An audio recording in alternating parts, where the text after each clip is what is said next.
Oh, That is a list of organizations and establishments that we can offer our tour packages to. I want you to email them a soft copy of our brochure tonight. tonight talaga? As in ngayong gabi? Yes. Sir, ano ka ba naman? Pati mo na lang akong patayin. Kakagaling ko lang sa pagtuturo. Paano ko na lang mababawi yung buong maghapong kong pagod? Ha? That's also beyond my work time. Unacceptable. Excuse me? Grabe ka na, hoy. Wait, Oh, didn't you tell me during our job interview that you're the best at what you do, yes, I am. right? And if you're truly the best at what you do and you're really dedicated to this job, you are going to go the extra mile when I need you to. Oo. And right now, I need you to. Diyos ko, Lord. Malakad akong alilain ng malala nitong mistisong hilaw na to. Ano ba naman? Anong sabi mo? Nagtatagalog nga pala siya. Wala. Wala. Ang sabi ko, sir, eto na yon. Wala ka na bang idadagdag? Ang konti. Basic. Good. Just finish that. Huh? Just finish that. Favorite niya pala mag-top. Grabe. Ang bango-bango naman yan. Diba? Alam mo, I'm really honored na pumunta ka pa talaga dito sa amin para turuan ako na magluto nitong adobong pusit sa gata. And I made sure na fresh talaga yung mga pusit, kapareho ng sinabi mo.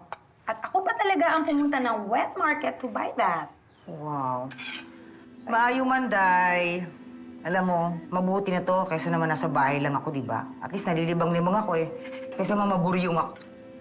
Tara. Totoo yan. Tung na ako. Yan, ako excited na ako dyan. Nako.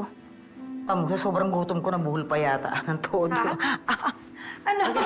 Okay ka lang ba? Ayan. Halika na. Thank you. Thank you. Alam mo, since ayaw mo na magpatawag ng madam, and parang napaka-plain naman, di ba, kung first name basis tayo, pwede bang Frenny na lang ang tawagan natin? You know, Frenny for friends. Oh. Friends. Akala ko naman, Fretty. Fretty na funny. Ah, pretty yun, di ba? Pinatulan mo talaga, Day. No, buangan ka, Day. Pinatulan mo talaga. Pero alam mo, mas mabuti na yung Frenny na yan kaysa frenemy. Kasi, hindi mo gugustuhin kapag naging enemy mo ako. Baka mas gusto mo pang bumalik sa matres ng nanay mo kaysa ang kalabanin ako.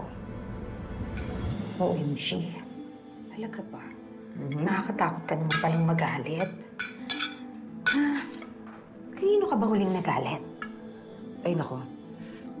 Alam mo, iniisip ko pa lang, parang gusto ko nang mag-transform into halimaw tapos sagpangin siya kaagad. Wait lang. Let me guess. Marikit, a.k.a. Ikit ba yun? Ay, Day, talagang binanggit mo pa, no? Alam mo, sa sobrang negative ng pangalan ng babaeng yan, wala na. Mawala na ako ng gana kumain. Frenny, huwag naman. Ikaw naman. Uy, pero may nasagap akong chika. Alam mo ba na yang si Ikit ang isa sa mga nagplano ng pagpoprotesta para hindi matuloy ang resort casino ninyo doon sa Daraitan? And, di ba excited pa naman sila Sir William at Matthew na matuloy yung resort project? Tapos, yan lang palang si Ikit ang haharang. Papayag ka ba noon, Frenny?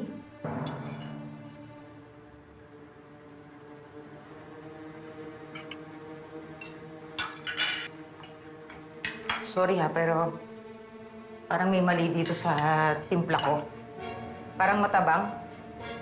Natatabangan ako.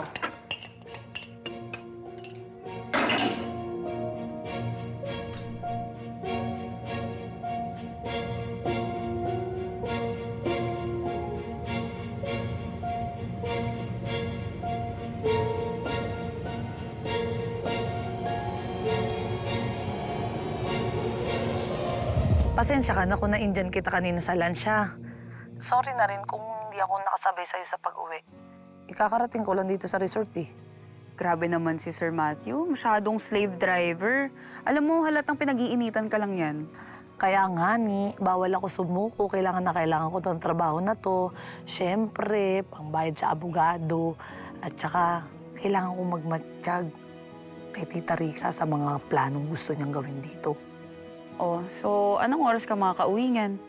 Ay, siguro kakain lang muna ako dahil gutom na ako. Eh, pagkatas ko kumain, uuwi rin ako agad. Magkita na lang tayo dyan sa bahay. Ha? Sige na, bye-bye.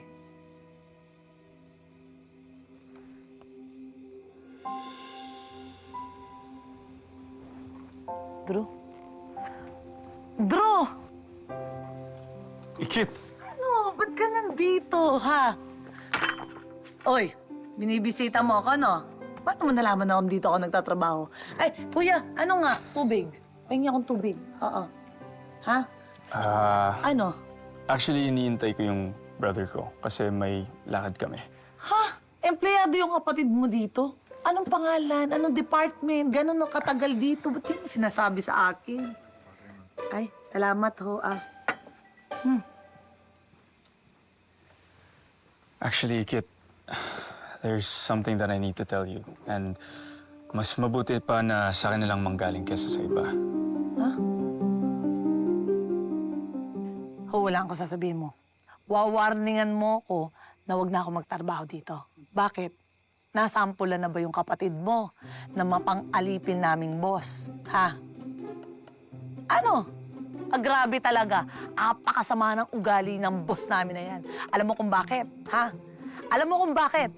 Naku, tinambakan lang naman ako ng trabaho ngayong buong maghapon. Eto pa, take note. Pina-take outan pa ako ng maraming assignment. Oo, maraming assignment. Di ba? Hindi ba naman masama talaga ugali nun?